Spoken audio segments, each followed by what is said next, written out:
이 시각 주요 뉴스입니다. 잉글랜드 프로축구 토트넘의 손흥민이 개막 4경기 만에 첫 골을 포함해 3골을 몰아치며 해트트릭을 달성했습니다. 숨진 서희초등학교 교사 49제를 앞두고 전국 교사들이 진상규명과 교권보호를 촉구하는 역대 최대 규모의 집회를 열었습니다. 49제 당일인 내일도 공교육 멈춤과 함께 집회를 이어나갈 계획입니다. 정부가 흉악범죄를 막기 위해 의무경찰 제도 입을 거론했다가 국방부 반발에 슬그머니 발을 뺐습니다. 발표 전에 부처 간 협의는 한 번도 없었던 것으로 밝혀졌습니다. 경기 화성시의 한 합법 개 번식장에서 문구형 커터칼로 어미개의 배를 갈라서 새끼를 꺼내는 등 잔혹한 동물 학대가 이루어진 것으로 드러나 충격을 주고 있습니다. 비자 발급 중단과 싱하이밍 대사의 배팅 발언 등으로 출렁였던 한중 관계에 회복 조짐이 나타나고 있습니다. 중국이 단체 관광을 허용한 데 이어 양국 고위층이 잇따라 접촉하고 있어서인데 본격적인 한한령제 해제로 이어질지도 관심입니다. 시청자 여러분 안녕하십니까? 일요일 굿모닝 YTN 시작합니다. 서희초교사 49제를 앞둔 마지막 주말 10만 명 넘는 교사들이 거리에 나와 교육할 권리를 보호해달라고 촉구했습니다. 교권보호 입법은 아직도 진행 중인데요. 그러는 사이 교사들이 또 세상을 등지자 분노의 목소리가 터져나왔습니다. 김현아 기자입니다. 교권 공론화의 시발점이 된 서희초 교사 사망 사건 이후 7번째 집회가 열렸습니다. 주최 측 추산 20만 명, 경찰 추산 10만 명이 넘는 교사들이 모여 국회부터 여의도 공원까지 거리를 가득 메웠습니다. 참여자들은 서희초 교사 사망 한 달여 만에 또 전해진 교사들의 사망 소식에 애도하며 상황을 개선해 나가고 있다고 기다리고 참아달라고 하시는데 그런 사건이 벌어지는 걸 보니 전혀 변한 것이 없는 것 같고 교사들의 잇따른 극단 선택에 대한 진상 규명과 교권 보호 관련 법안의 신속한 통과, 그리고 학교 책임자와 교육당국의 근본적인 변화를 강하게 촉구했습니다. 무분별한 직위해제, 병가, 휴직 당위로 교권 침해에 시달리는 교원에게 2차 가해가 일어나지 않도록 해주십시오. 악의적인 업무 방해자는 교육감 명의로 신고하여 주십시오. 또 매주 아동의 문제 행동을 겪는 교사가 전체의 85%라면서 아동의 문제 행동 예방과 교실 분리 및 치료 등 사후 조치를 위해 교육부와 교육청, 관리자와 보호자, 교사가 각자의 책임을 지는 종합 대책을 마련해야 한다고 강조했습니다. 두 사람 모두가 책임을 다해 강력한 시스템을 구축해야 합니다. 더 이상 교사만 문제 행동을 책임지게 하지 마십시오. 교사들은 서희초 교사 49제인 오는 4일 공교육 멈춤과 함께 여의도와 전국 각 교육청 앞에서 집회도 이어갈 생각입니다. 다만 교육부의 징계 경고에 재량 휴업 학교는 30곳으로 크게 축소됐습니다. 어쩌면 저였을 수도 있고 옆에 바로 친한 선생님일 수도 있는데 현실적으로는 참여하기 어렵지만 좀 마음속으로는 함께 하려고 하고 있습니다. 네. 교사들의 단체 행동은 일단 4일 변곡점을 맞을 전망인데 교육부의 징계가 현실화될 경우 교육 현장에 또 다른 불씨가 될 전망입니다. 이런 가운데 조희영 교육감은 서울 양천구 교사 극단 선택에 대해 애도의 뜻을 전하며 철저하게 진상을 규명한 뒤 악성 민원 확인 시 고발하겠다고 밝혔습니다. 또 조만간 시교육청 차원의 교권 보호 대책도 발표합니다. YTN 김현아입니다. 이번 주말에도 일본 후쿠시마 원전 오염수 해양 투기를 규탄하는 집회가 열렸습니다. 일본 방사성 오염수 해양 투기 저지 공동행동은 어제 오후 4시부터 서울시청 앞에서 집회를 열고 오염수 방류 중단을 촉구했습니다. 참석자들은 후쿠시마 오염수는 명백히 방사능이 존재하는 물이라며 해양 생태계에 어떤 영향을 미칠지 알 수 없다고 주장했습니다. 그러면서 정부가 나서서 일본산 수산물 수입을 전면 금지할 것을 촉구했습니다. 더불어민주당은 오염수 방류 저지 집회를 이어가며 여권을 향한 공세 수위를 끌어올렸습니다. 국민의힘은 장외 선동으로 사회적 갈등만 부추긴다고 강하게 비판했는데 이번 주부터 본격적으로 시작되는 21대 마지막 정기국회를 앞두고 긴장감이 고조되고 있습니다. 정현우 기자입니다. 서울 도심에서 열린 일본 오염수 방류 비판 장애 집회에 나선 더불어민주당 지도부. 단식 중인 이재명 대표는 국민은 일본의 오염수 방류를 중단하라고 말할 수 있는 대통령을 원했다면서 윤석열 대통령을 비난했습니다. 해양 주권을 침범하면 당당하게 대통령이 나서서 이건 아니다, 방류 중단하라 말할 수 있는 대통령을 원치 않았습니까? 국민이 불안을 호소하면 비난하고 모독하는 게 아니라 존중해야 하지만 지금 정부는 귀를 닫고 있다고 목소리를 높였습니다. 국민의힘은 제1야당 대표가 민생 현안은 뒷전으로 하고 반일 선동으로 사회적 갈등만 유발한다고 쏘아붙였습니다. 그러면서 자신의 사법 리스크 방탄을 위해 당을 동원해 장외투쟁을 일삼는다며 검찰 소환부터 응하라고 대받아쳤습니다. 국민 불안과 맞바꾼 방탄 장애 집회로는 결코 뜻을 이루지 못할 것임을 명심하기 바라며 약속대로 검찰 소환 조사에 당당히 맞서길 촉구합니다. 21대 마지막 정기국회가 본격 시작되는 이번 주부턴 여야는 더 치열하게 맞붙을 것으로 보입니다.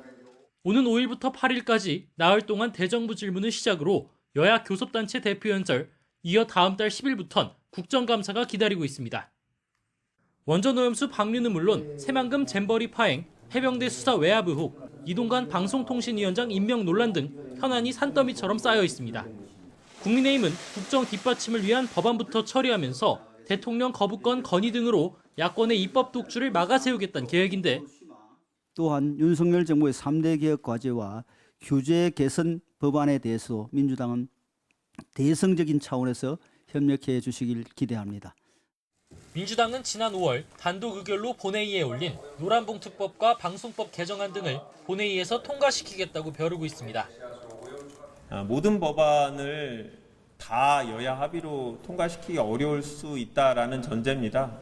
실제 표결로 법안을 통과시키고 그에 대해서는 정치적인 평가를 받는 게 내년도 정부 예산안을 놓고서도 재정 건전성을 강조하는 여당과 지출 증액을 요구하며 송곳 검증을 예고한 야당 간의 삿바 싸움도 예상됩니다. 두 당 모두 총선 7개월 전 시작된 21대 마지막 정기국회의 성과를 선거 승리 교두보로 삼으려고 하는 만큼 공방은 더 치열해질 것으로 보입니다. YTN 정윤우입니다. 정부가 흉악범죄를 막기 위해 의무경찰 제도입을 거론했다가 국방부의 반발에 부담을 느꼈는지 슬그머니 발을 뺐습니다. 현역병도 부족한 판에 섣불리 의경 부활 검토를 발표한 건데 정작 부처 간 협의는 한 번도 안 한 것으로 확인됐습니다. 이승배 기자입니다. 의경 제도 부활은 총리 대국민 담화에서 처음 언급됐습니다. 범죄 예방 역량을 대폭 강화하기 위해 의무 경찰제의 제도입도 적극 검토하겠습니다. 흉악범죄를 막겠다며 정부가 내놓은 카드였습니다. 내년 상반기까지 인원은 8,000명, 구체적인 수치까지 발표했습니다. 최고 많은 시점을 8,000 정도로 보고 운영하는 방안을 지금 이제 관계부처하고 협의를 하겠다는 말씀입니다. 하지만 국방부가 불편함을 내비쳤습니다. 현역병 부족으로 국방부 역시 허리띠를 졸라매고 있기 때문입니다. 다시 이런 정책에 대해서 협의가 오면은 장관은 동의할 생각이 있습니까? 이게 뭐 여러 가지 문제가 있기 때문에 쉽게 동의할 사안은 아니라고 보고. 국방부가 목표로 잡은 상비 병력 정원은 50만 명. 이를 위해선 매년 22만 명을 충원해야 하는데 출산율이 떨어지면서 2036년부터 유지선 아래로 내려가고 2042년엔 12만 명까지 급감할 거란 전망이 나옵니다. 결국 총리실은 하루 만에 한 발 물러났습니다. 적극 검토해서 필요하면 검토로 톤 조절에 나섰습니다. 총리실 관계자는 경찰 조직 재배치가 우선이고 의경은 차선책 중 하나였기 때문에 무산이나 백지화가 된 건 아니라면서 지금은 의경 논의를 안 한다고 밝혔습니다. 부처 간 조율 없이는 도입할 수 없는 사안이지만 경찰청과 국방부, 병무청 사이의 협의는 단 한 번도 없었던 것으로 확인됐습니다. 공문서 한 장 오가지도 않았습니다. 대국민 담화는 국민을 향한 정부의 다짐이자 약속인데 섣부른 발표로 흉악범죄 예방을 위한 핵심 대책이던 의경 제도입 검토는 사실상 없던 일이 됐습니다. YTN 이승배입니다. 최근 흉기난동 사건이 잇따라 발생한 이후 온라인을 뒤덮고 있는 흉악범죄 예고글이 경찰의 엄벌 방침에도 끊이질 않고 있습니다. 경찰에 붙잡힌 피의자들은 대부분 10대로 장난이었다고 말하지만 전문가들은 단순하게 넘어갈 문제는 아니라고 입을 모읍니다. 청년 고립과 공동체 의식 약화로 사회의 병리 현상으로 접근해야 한다는 분석도 나오고 있습니다. 강민경 기자입니다. 경찰의 엄벌 방침에도 흉기난동 협박글은 SNS 등에서 여전히 꼬리를 물고 나타나고 있습니다. 지난해 30일 기준 경찰이 체포한 흉악범죄 예고글 작성자는 246명. 대부분 경찰 조사에서 장난으로 또 관심받고 싶어서 살인 예고글을 올렸다고 진술합니다. 시민을 공포에 몰아넣는 작성자들의 심리는 무엇일까? 전문가들은 관심에 대한 갈구를 꼽습니다. 지난달 말까지 체포된 흉기난동 예고글 피의자 중 절반에 가까운 41%가량이 10대입니다. 대부분 SNS를 사용하고 밈이나 챌린지로 불리는 온라인의 놀이문화를 즐기는 세대입니다. 이들이 흉기난동 예고글을 하나의 챌린지, 즉 관심을 받는 수단으로 가볍게 여긴다는 겁니다. 또 개인주의가 강하다 보니 살인 예고글이 가져올 타인의 공포와 사회적 피해는 심각하게 생각하지 않는다는 게 전문가들의 분석입니다. 그러니까 옛날에 어른들이 우리 때가 만우절날 그냥 112, 119 신고하듯이 그냥 그들은 그 온라인 공간에서의 그 글이 자기들끼리 장난이 되는 거예요. 사회적으로 고립된 청년들의 비뚤어진 탈출구가 되고 있다는 지적도 나옵니다. 무차별 범죄에 대한 주목도가 높아진 상황에서 부정적인 방법으로라도 영향력을 과시하고 존재를 확인받고 싶어하는 일종의 주목 경쟁이 벌어지고 있다는 겁니다. 전문가들은 단기적으로는 살인 예고글 작성자에게 처벌받을 수 있다는 인식을 심어주는 게 중요하다고 조언합니다. 안 잡힐 줄 알았겠지. 당연히 여태까지 그런 적이 없었으니까. 너희들을 주목하고 있는데 대신에 너희들이 조금 더 긍정적으로 가게 되면 같이 할 수 있고 만약에 이게 거기서 벗어나게 되면 처벌도 가능하다고 하는 그런 인식을 아이들한테 심어줘야지. 다만 이런 현상이 은둔형 외톨이 같은 취약계층의 사회 병리 현상을 보여주고 있다는 점에 주목해야 한다고 덧붙입니다. 고립 청년에 대한 실태 파악 등 사회 공동체 회복을 위한 장기적인 대책도 함께 고민할 시점으로 보입니다. YTN 강민경입니다. 경기 화성시의 한 합법 개 번식장에서 문구형 커터칼로 어미개의 배를 갈라 새끼를 꺼내는 등 잔혹한 동물학대가 이루어진 것으로 드러났습니다. 경기도 특사경과 동물보호구조단체는 화성시 팔탄면의 개 번식장에서 심각한 동물학대가 자행되고 있다는 제보를 받고 현장을 급습해 해당 번식장이 허가 조건보다 1000마리나 많은 1,400여 마리를 좁고 열악한 공간에서 사육하고 있는 것을 적발했습니다. 또 해당 번식장이 상품 가치가 떨어지는 개는 근육 이완제로 살해해 냉동실에 보관하고 번식장 뒷산에서 사체를 불법 소각해 매립한 것도 확인했습니다. 번식장 직원이었던 제보자의 제보엔 임신한 개가 영양실조로 쓰러지자 문구형 커터칼로 배를 갈라서 새끼를 강제로 꺼내 판매했다는 내용도 들어 있습니다. 지난 4월부터 개물림 사고에 대한 견주의 의무가 대폭 강화되고 주인 없이 사는 곳을 벗어나지 못하게 하는 견종이 맹견에서 모든 견종으로 확대됐습니다. 하지만 최근 강원도 강릉 주택가에서 주인 없이 돌아다니던 반려견들이 다른 반려견을 물어 죽이는 등 주인의 부주의로 인한 사고가 끊이지 않고 있습니다. 송세혁 기자가 취재했습니다. 지난 21일 저녁 강릉 주택가 인도. 진돗개로 보이는 중형견 2마리가 갑자기 주인과 산책 중인 반려견을 덮칩니다. 주인은 반려견을 구하기 위해 안간힘을 쓰지만 역부족입니다. 주변에 있던 청년이 가방을 휘둘러도 피해 반려견을 계속 물어뜯습니다. 개들의 공격은 1분가량 이어졌고 피해 반려견은 70바늘 이상 꿰매는 대수술을 받았습니다. 주인도 전치 3주의 상처를 입었고 충격으로 정신과 치료까지 받고 있습니다. 우리 강아지는 뜯어먹히기만 하고 아무것도 할 수가 없고 저도 아무것도 할 수 없고. 가해견들은 인근에 있던 또 다른 강아지도 물어 죽인 것으로 확인됐습니다. 진돗개는 맹견으로 분류되지는 않지만 당시 가해견들은 목줄이나 입마개를 하지 않은 상태였습니다. 사건을 접수한 경찰은 조사에 나섰습니다. 집에 씻기러 왔다가 문단속이 안 된 틈을 타서 그 강아지들이 탈출을 했다라고 들었습니다. 지난 4월부터는 주인 없이 사는 곳에서 벗어나지 못하도록 한 견종을 맹견에서 모든 반려견으로 확대하는 등 견주 책임을 강화한 동물보호법이 시행됐습니다. 안전조치를 하지 않은 상태에서 개 물림 사고가 발생하면 최고 3년 이하 징역이나 3천만 원 이하 벌금형을 받습니다. 전국에서 발생한 개 물림 사고는 한 해 평균 2,000건이 넘습니다. 처벌 강화도 중요하지만 우리 개는 안 물어요가 아닌 모든 개는 물 수 있다는 전제 아래 견주의 철저한 책임의식이 필요해 보입니다. YTN 송세혁입니다. 몸에 바르기만 해도 살이 빠지는 화장품, 듣기만 해도 솔깃하시죠? 화장품을 팔기 위해 이런 거짓 광고를 낸 업자들이 무더기로 적발됐습니다. 화장품뿐만 아니라 식품이나 의료기기 등 허위 과장 광고가 끊이지 않아 소비자 피해가 커지고 있습니다. 김혜은 기자입니다.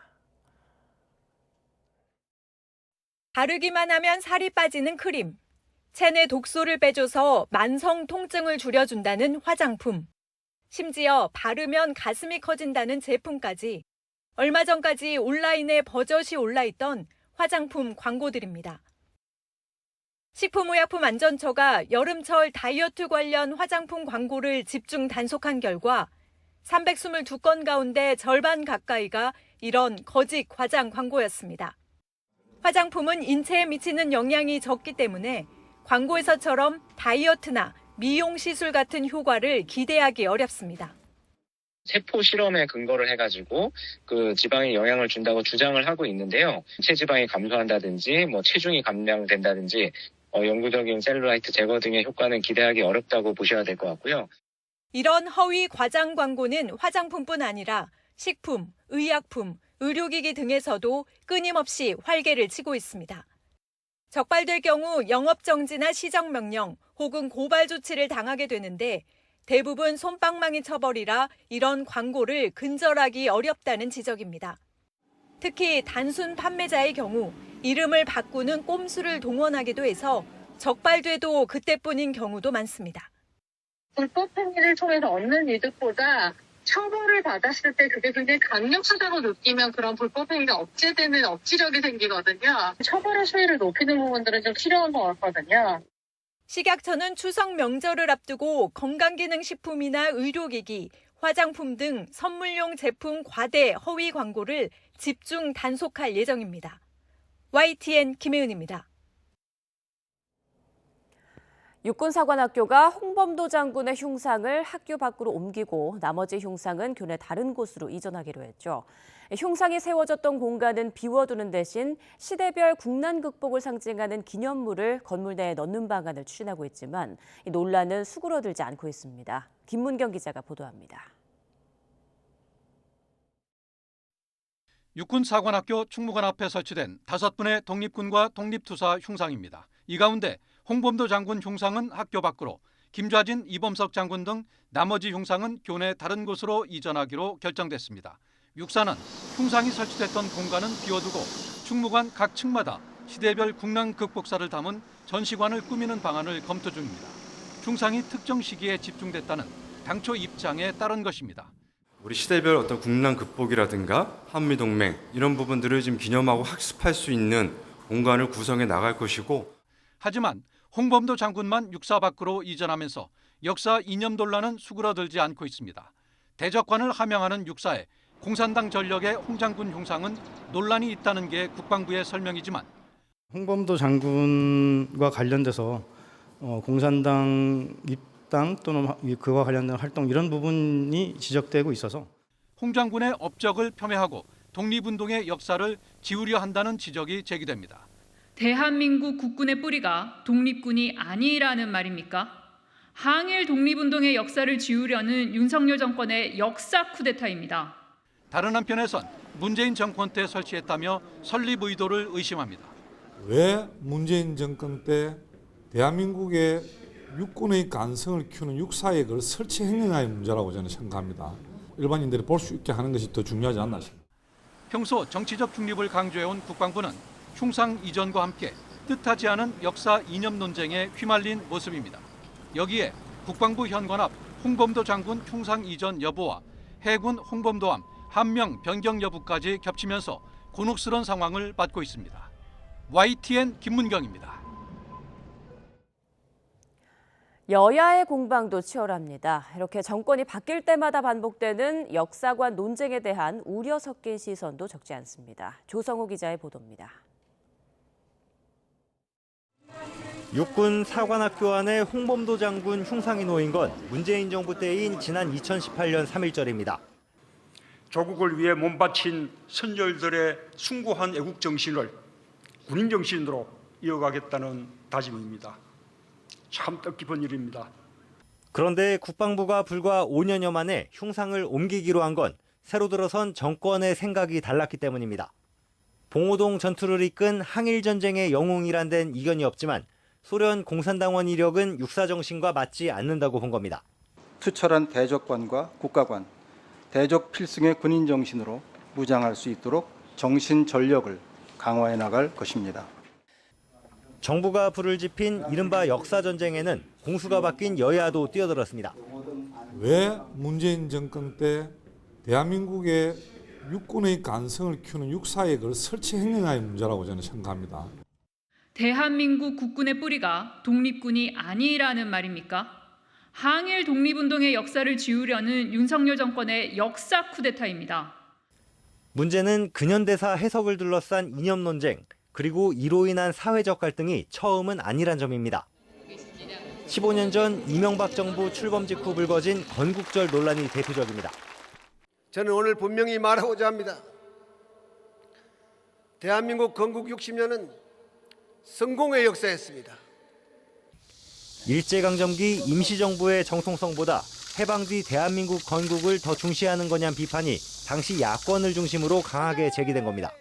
우리 8.15 광복절을 건국절이라고 잘못 역사를 다시 쓰려고 하는 이런 기도는 분명 좌절시키겠습니다. 보수 정권을 재창출한 박근혜 정부 때는 역사교과서 국정화에 힘이 실리면서 전국이 급속도로 얼어붙었습니다. 바르게 역사를 배우지 못하면 혼이 비정상이 될 수밖에 없습니다. 교과서 국정화를 주장하기 전에 두뇌의 정상화가 정말로 시급해 보입니다. 실제 교과서까지 집필됐지만 대통령 탄핵으로 동력을 잃었고 정권이 교체되면서 결국 폐기됐습니다. 물론 그 뒤 집권한 문재인 정부 역시 역사관 논쟁에서 자유롭진 않습니다. 북한 정권 수립에 기여한 약산 김원봉 선생의 서운 추진, 그리고 일본군 복무 이력 논란이 있는 6.25 수훈자 백선엽 장군의 국립묘지 안장 기록에 친일 반민족 행위자 문구를 남기면서 진영 간 대립이 격해졌습니다. 역사적 인물을 제대로 평가하고 또 후대가 기억하도록 하는 건 더 나은 미래를 위해 어찌 보면 당연한 일입니다. 하지만 그 잣대에 정치적 이해관계가 반영될 경우 정권이 바뀔 때마다 보복적 재평가가 이뤄질 수밖에 없다는 지적을 새겨들어야 한다는 목소리가 커지고 있습니다. YTN 조성호입니다. 이처럼 정치권 이념 논쟁이 확대되고 있는 가운데 이번엔 무소속 윤미향 의원의 친북 행보 논란을 고리로 여야의 입씨름이 이어졌습니다. 이어서 김경수 기자가 보도합니다. 무소속 윤미향 의원이 일본 관동 대지진 100주년을 맞아 도쿄에서 열린 조선인 희생자 추도식에 참석한 걸 두고 친북 행보 논란이 불거졌습니다. 윤 의원이 친북 단체인 제1본 조선인 총연합회 조총련이 주최한 행사만 참석하고 한국계 동포단체인 제1본 대한민국 민단위 연 행사에는 가지 않았다는 겁니다. 윤 의원은 SNS 글을 통해 보수 언론이 색깔론으로 갈라치기 하는 거라며 반박에 나섰습니다. 일본 시민사회단체와 동포단체로 구성된 추도 실행위원회가 주최한 행사였고 조총련은 주최 측 단체 가운데 하나라고 주장했습니다.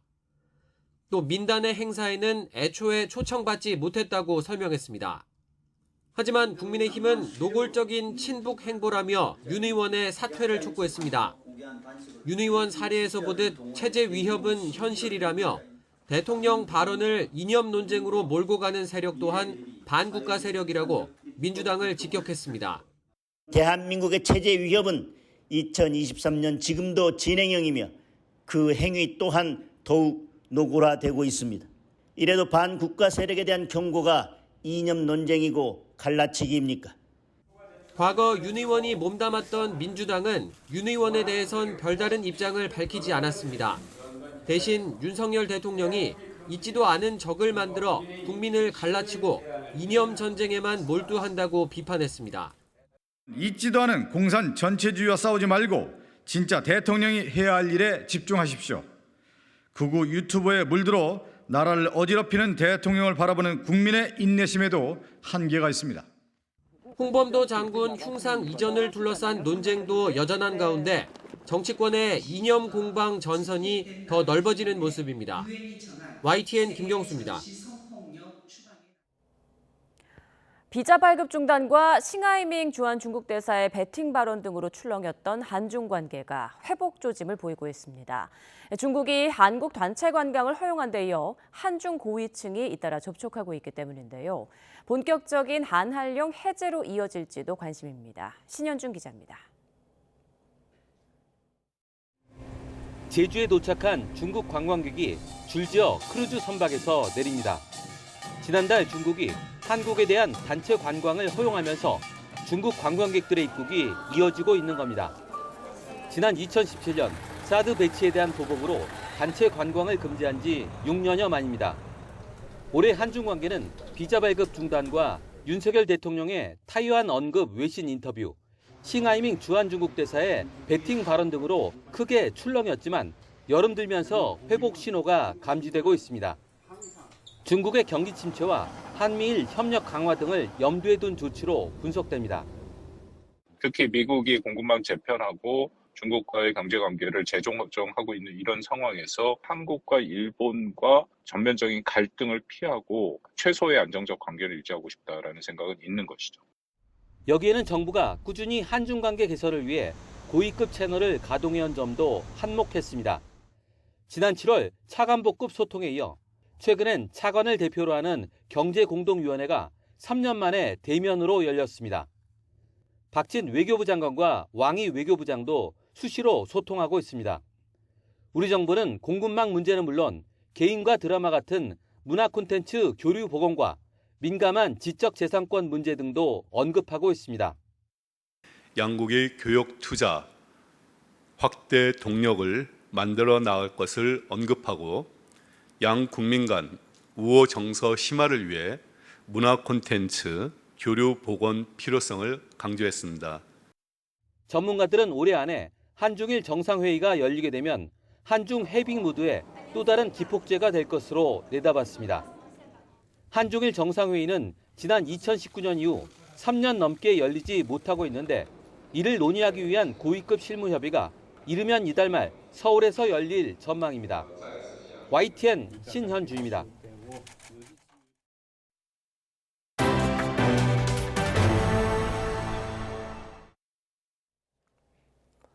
내년 예산안에서 정부가 허리띠를 졸라맨 건 부진한 세수가 발목을 잡고 있기 때문입니다.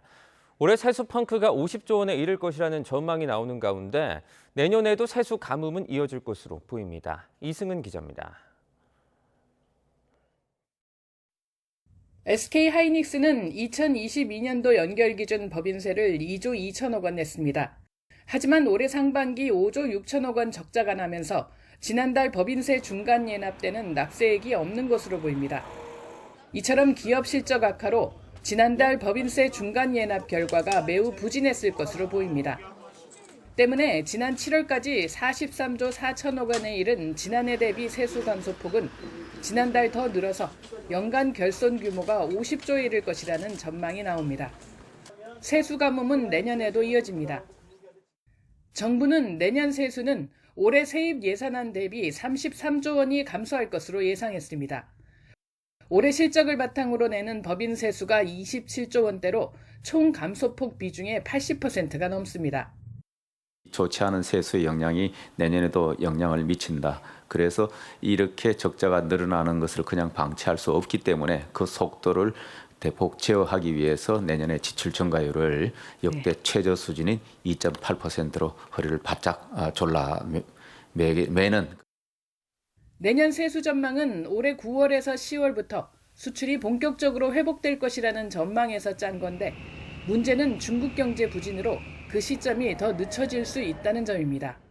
그렇게 되면 2025년 내년 대비 34조 세수가 증가하는 것으로 잡아놓은 중기 재정 운용 계획까지 어긋날 수 있습니다. 지금 세수 감소는 어떤 감세 정책에 의한 것이 전혀라기보다는요. 그 효과는 거의 아직 나타난 게 없고요. 지금 글로벌 경기 둔화가 생각보다 너무 지금 길고 강하게 온 겁니다. 이런 경기 전망과 세수 전망에서의 어떤 정부의 오차 실수였기 때문에 대외 변수가 많은 우리 경제 특성상 세수 예측이 어렵긴 하지만 3년 연속 대규모 오차에는 우려의 목소리가 높아지고 있습니다. 기본소득당 용해인 국회의원은 기획재정부를 상대로 세수 예측 방법을 공개하라는 소송을 낸 상황입니다. YTN 이승은입니다. 부동산 규제 완화와 금리 동결 등의 영향으로 서울 집값이 15주 연속 상승세를 보이며 전고점의 90%에 육박하고 있습니다. 곳곳에서 신고가를 경신하고 있고 분양 완판 행렬이 이어지며 분양가도 크게 오르고 있습니다. 이동우 기자가 취재했습니다. 대형 평형 위주로 구성된 서울 강남구 주상복합 아파트 타워팰리스. 이 아파트 전용 301제곱미터가 최근 99억 원에 거래됐습니다. 지난해 5월 87억 원에 비해 12억 원 상승하며 신고가를 경신한 것입니다. 이외에도 강남구 압구정동과 삼성동, 용산구 한남동 아파트도 속속 신고가를 갈아치우고 있습니다. 최근 거래된 서울 아파트 10건 가운데 한 건은 신고가입니다. 이 같은 매수세에 힘입어 서울 아파트 값은 전고점의 87% 수준을 회복했으며 특히 강남, 서초, 용산구 등은 전고점의 90% 이상으로 올라섰습니다. 실제로 서울 아파트 가격은 5월 이후 15주 연속으로 상승 곡선을 그리고 있습니다. 각종 부동산 규제 완화에 특례 보금자리론을 이용하는 사람들이 늘면서 낙폭 과대 지역과 강남을 중심으로 서울 아파트 값이 상승세를 보이고 있는 것으로 분석이 됩니다. 이 같은 집값 상승세에 힘입어 서울 아파트 신규 분양은 높은 경쟁률 속에 완판 행렬을 이어가고 있습니다. 건설 자재비와 인건비 급등에 따라 서울 아파트 평균 분양가도 3.3제곱미터당 3,700만 원을 넘기며 올 3월에 비해 44%나 올랐습니다. 전문가들은 하지만 전반적인 경기 침체와 고금리가 여전한 상황에서 서울 집값과 분양가가 계속 고공행진하기는 어려울 것이라고 전망합니다. YTN 이동우입니다. 국내 식품 유통업계뿐 아니라 화장품 업체까지 건강기능식품 제조와 판매에 뛰어들고 있습니다. 시장 규모가 갈수록 커지면서 다른 회사보다 우위를 차지하려고 바쁘게 움직이는 모습입니다. 최기성 기자가 취재했습니다. 아이스크림을 만들어 파는 빙그레는 최근 건강기능식품 판매에 나섰습니다. 기존의 사업 영역의 어떤 성장 한계를 극복하고자 건기직 시장에 진출하는 계기가 됐습니다. 과자회사 농심과 음료회사 롯데칠성 역시 시장에 진출했습니다. 화장품 제조사인 아모레퍼시픽도 관련 제품을 출시했습니다. 아름답고 건강하게 살고자 하는 것은 인류의 영원한 꿈이고요. 건강한 라이프 스타일에 대한 관심이 점점 커지고 있는 상황입니다. 이마트는 자체 건강기능식품 브랜드를 만들었습니다. 이제 가성비 있는 그런 건강기능 상품에 대한 이제 수요가 증가하고 있는 것을 봐서 이제 향후 시장 확대가 예상되어 가지고요. 편의점 CU는 단백질 아이스크림을 선보였습니다. 20, 30대뿐만 아니라 이제 미래의 고객층인 10대를 비롯해 더욱 다양한 고객층에서 건강기능식품을 손쉽게 접할 수 있을 거라고 생각됩니다. 수요는 증가하는데 절대 우위를 차지하는 사업자가 아직 없는 상황이라 여러 업체가 몰리고 있는 것으로 보입니다. 2019년 4조 8천억 원대였던 건강기능식품 시장 규모는 올해 6조 4천억 원대까지 커질 것으로 추산됩니다. 다양한 분야에서 굉장히 접근하기 좋은 분야입니다. 예를 들면 식품회사가 이미 제조 시설을 좀 기반으로 이렇게 진출할 수도 있고요. 유통회사 같은 경우에는 소비자 접점을 좀 확보하고 있고요. 코로나19 시기를 지나며 건강을 잘 챙겨야 한다는 인식이 다양한 연령층에 퍼지면서 경쟁은 더 치열해질 전망입니다. YTN 최기성입니다. 최근 복고풍 트렌드를 앞세운 전통시장에 이색 공간이 늘고 있습니다. 젊은 세대를 중심으로 레트로, 복고풍이 유행하자 전통시장이 옛것을 앞에 내세워서 이들을 끌어들이고 있는데요. 카페로 탈바꿈한 오래된 극장에 2030 세대의 호응이 무척 좋다고 합니다. 권준수 기자입니다. 추석 성수기를 앞두고 분주한 서울 청량리 경동시장. 농수산물 판매대 한쪽에 1960년대 풍경을 전면에 내세운 이색 카페가 눈길을 끕니다. 60여 년 전 지어진 뒤 30년간 방치돼 있던 경동극장을 카페로 탈바꿈한 겁니다. 너무나 의아했어요. 사실 경동시장 안에 이런 게 생겼다는 게 한번 와보고 싶었는데 지금 와보니까 생각 외에 너무 괜찮습니다.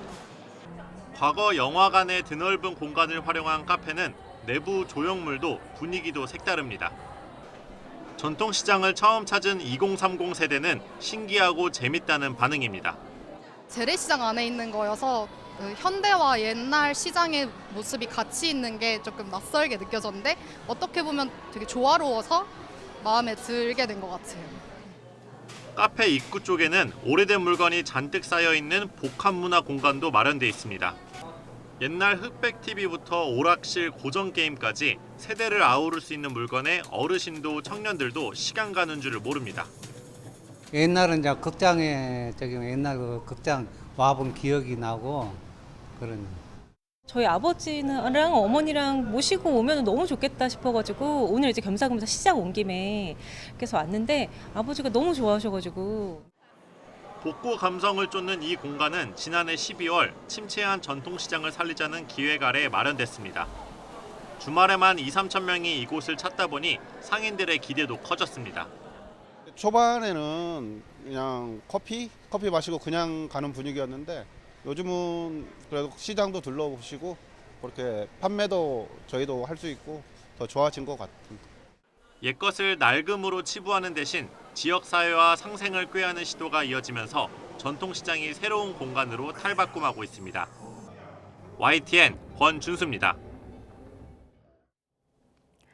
그동안 수도권에는 없었던 국립공원 내 야영장이 북한산에 문을 엽니다. 국내 최초 탄소 중립형 야영장을 표방해 전기 수소차로만 진입할 수 있고 일반 차량 이용자는 셔틀버스를 타고 들어갈 수 있다고 합니다. 김평정 기자입니다.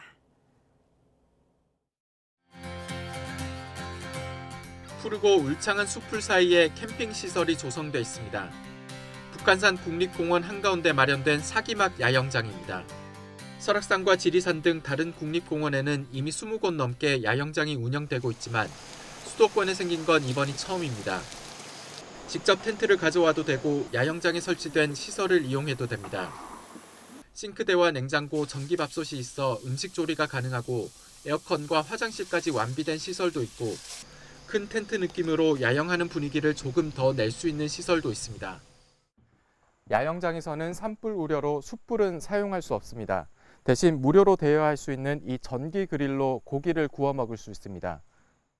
탄소 중립형 야영장을 표방하는 만큼 일회용품 사용을 줄이기 위해 그릇과 조리 도구도 이용객들에게 빌려줍니다. 야영장 내 주차장에는 대기오염 배출이 없는 전기차와 수소차만 들어올 수 있습니다. 북한산 사기막 야영장은 탄소 제로 특화된 야영장으로서 전기차와 수소차는 그냥 야영장을 진입을 하시면 되고요. 일반 차량들은 저희 북한산성 주차장에 주차를 하시고 저희가 전기차로 셔틀 운영을 할 예정입니다. 국립공원 예약 홈페이지에서 선착순으로 이용 접수하고 오는 16일에서 19일까지 시범 운영한 뒤 21일에 정식 개장합니다. 캠핑을 즐기는 인구가 700만 명으로 추산되는 만큼 도심과 가까운 곳에서 야영을 원하는 수요를 충족할 것으로 기대됩니다. YTN 김평정입니다.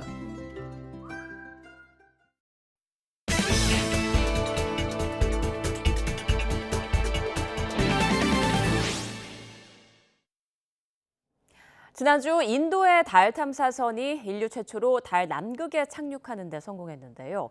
이 달의 남극은 우주 강국들이 눈독 들이고 있는 새로운 패권 경쟁 무대로 떠오르고 있습니다. 그 이유가 무엇인지 최소라 기자가 전해드립니다. 지난달 23일 인도 달 탐사선 찬드라얀 3호가 달 남극에 착륙했습니다. 4년 전 찬드라얀 2호 실패에 이은 값진 성공으로 인류 최초의 달 남극 탐사로 기록됐습니다.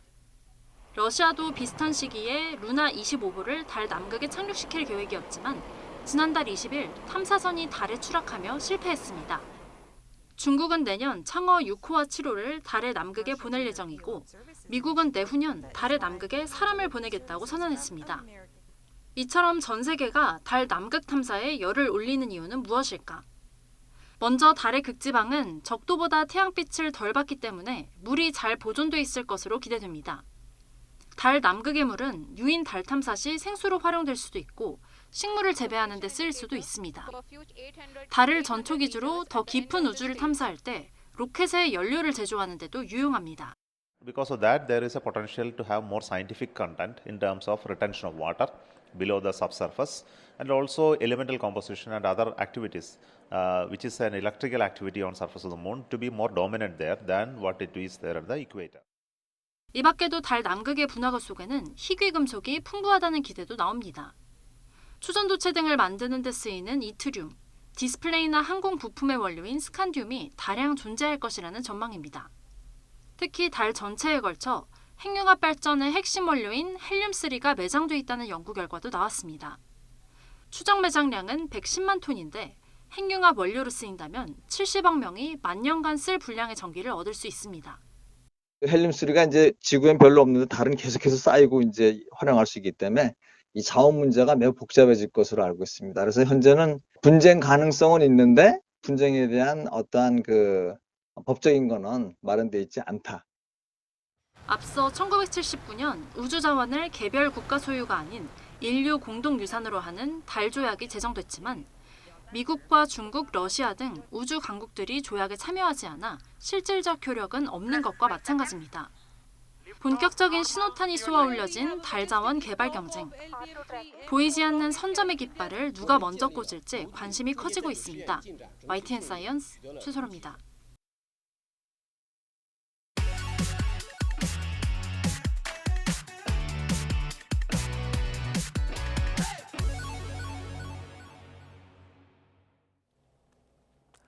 새로운 농업 기술이나 건강한 먹거리를 전해드리는 신농업 비즈니스 시간입니다. 오늘은 건강에 좋은 것으로 알려진 피톤치드가 많이 들어있는 편백나무 이야기입니다. 우종곤 기자가 취재했습니다. 갑자기 소나기가 퍼붓기 시작한 늦여름 도전. 우산을 쓰고 편백나무가 빽빽히 들어선 숲길을 걷는 이들이 있습니다. 편백숲하면 아무래도 피톤치드가 유명한데요. 비 오는 날에서 그런지 피톤치드 냄새가 더 많이 나는 것 같습니다. 축구장 7개 면적에 편백 14,000그루가 자라고 있는 이곳은 1970년대 조성됐습니다. 이거 전체적으로 다 45년 된 거예요? 1979년도에 선친이 이 산을 조림을 시작하셨는데 개인 소유에다가 벌목 허가까지 받은 곳이라 간벌을 겸한 벌목 작업이 수시로 이뤄지고 있습니다.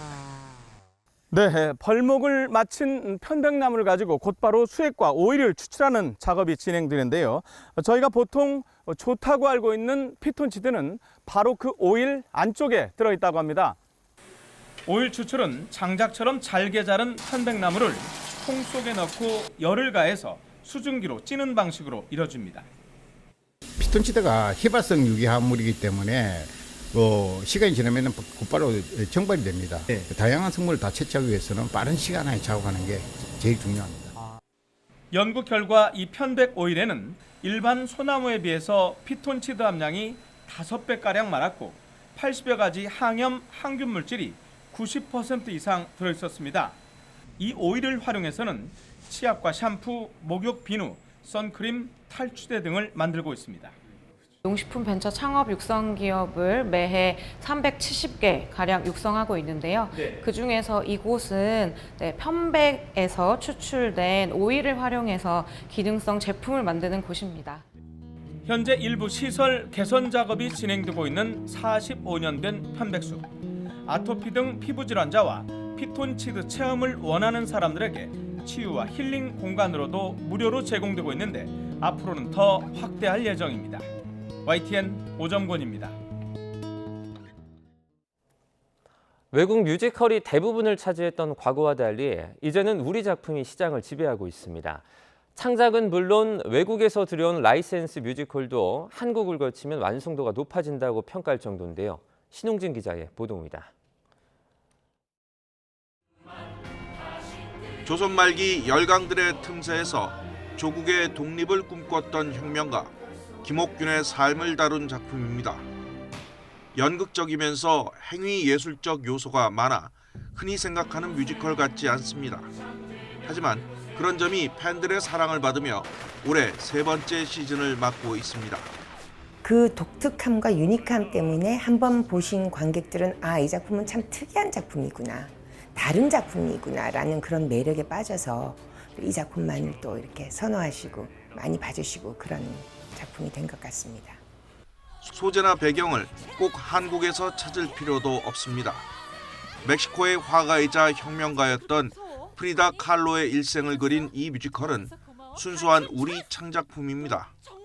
딱히 한국의 정서를 강조하진 않지만 김소양, 알리, 김희열아 등 프리다 역을 비롯해 여성들로만 꾸며진 출연진들의 강렬한 서사가 관객을 끌어들이고 있습니다. 외국에서 들여온 라이센스 뮤지컬도 한국에서 공연하면 다릅니다. 10주년을 맞은 레베카의 경우 한국 제작사가 재량을 갖고 회전하는 무대부터 이야기의 흐름까지 수정한 논 레플리카 버전으로 성공한 사례. 유럽 원작자들로부터 한국 무대가 세계 최고다라는 극찬을 받을 정도입니다. Unlike, let's say, audiences on Broadway, which might be more pop and upbeat oriented, I think Koreans really like to get engrossed in the story. They really want to get involved in it. 탄탄한 원작과 세련된 연출력에 K-뮤지컬이라는 프리미엄이 더해지면서 한국 시장의 경쟁력이 더 커져가고 있습니다. YTN 신웅진입니다. 일본 기상청은 올여름 평균 기온이 평년 기준치를 1.76도 웃돌아 1898년 통계 작성 개시 이후 최고를 기록했다고 밝혔습니다. 기상청이 도시화의 영향이 비교적 작은 전국 15개 지점의 올여름 평균 기온을 지난 1991년 이후 30년간의 평년 기준치와 비교한 결과 이같이 집계됐습니다. 지금까지 최고였던 해는 평년 기준치보다 1.08도 높았던 2010년이었습니다. 아사히 신문은 특히 올해 8월 평균 기온이 27.48도로 그동안 가장 더웠던 해인 2010년의 27.07도를 0.41도 웃돌았다고 보도했습니다. 군사 쿠데타를 일으킨 중부 아프리카 가봉의 군부가 국경을 폐쇄한 지 사흘 만에 다시 개방했습니다. 로이터 AFP 통신에 따르면 가봉 군부 대변인은 현지 시간 2일 국영TV에 오늘부터 육지와 해상, 상공의 국경을 다시 열기로 했다고 밝혔습니다.